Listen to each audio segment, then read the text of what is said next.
Je m'appelle Christophe, j'ai 23 ans, et je suis chrétien maintenant depuis 3 ans et demi. On croyait pas que c'était un don particulier que j'avais.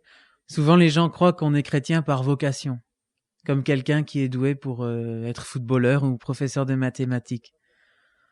Non, c'est pas ça du tout.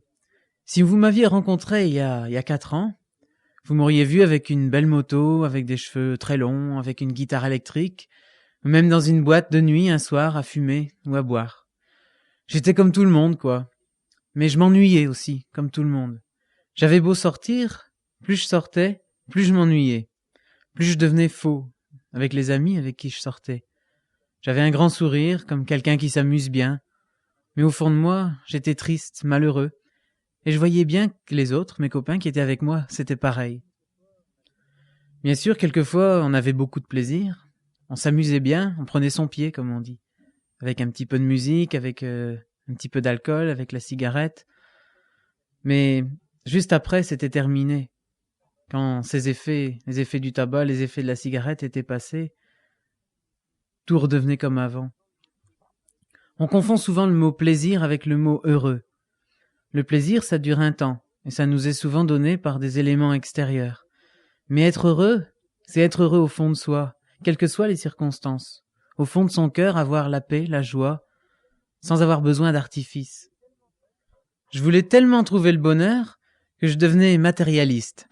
Il me fallait toujours une plus grosse moto, il me fallait toujours une plus belle guitare, toujours plus, toujours plus. Et quand j'arrivais pas à avoir, je travaillais dur, et je l'avais. J'étais étudiant à l'époque et mes vacances, je les consacrais à travailler pour avoir de l'argent.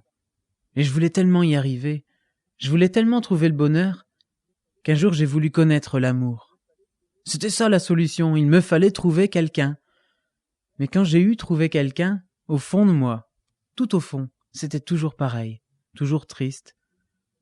Et un jour ça a craqué aussi, de ce côté-là. Ce jour-là, j'avais plus rien, plus de solution. Je me suis souvenu alors qu'un jour, j'avais rencontré des chrétiens. Et ce qui m'a frappé chez eux, c'est ce qu'ils disaient. Car ils se disaient heureux, non seulement ils disaient, mais ça se voyait. Et lorsque je les ai connus un peu mieux, j'ai bien vu que c'était pas du superficiel, que c'était vraiment profond. Ils avaient une telle paix, une telle joie au fond d'eux. Mais voilà, ils disaient que ce n'était pas d'eux, qu'ils tenaient cette paix et cette joie de Dieu, tout simplement. C'est Dieu qui leur avait donné. J'ai réalisé aussi ce vide que j'avais en moi, ce vide qui avait la forme de Dieu. Et ce vide, on l'a tous. Et seul Dieu peut le combler. Et ce jour-là, j'ai prié Dieu. Oh, sincèrement, j'ai pas récité une prière, je lui ai dit simplement mon désir de le rencontrer, de le connaître et de faire une grande croix sur mon passé et de dire, maintenant, c'est toi qui dois prendre le volant dans ma vie. En quelque sorte, je lui ai ouvert la porte, je lui ai donné le droit d'entrer dans ma vie et de prendre les commandes. Et depuis, tout ce que Dieu a fait en moi, c'est vraiment tout ce dont j'avais besoin. Au début, j'avais un peu peur. Je me disais, oh là là, si je deviens chrétien, j'aurai des tas d'interdictions, et j'aurai des tas d'obligations. Ça doit être terrible de devenir chrétien. Puis maintenant que je m'aperçois que c'est avant que j'avais des interdictions. C'est avant que j'étais prisonnier.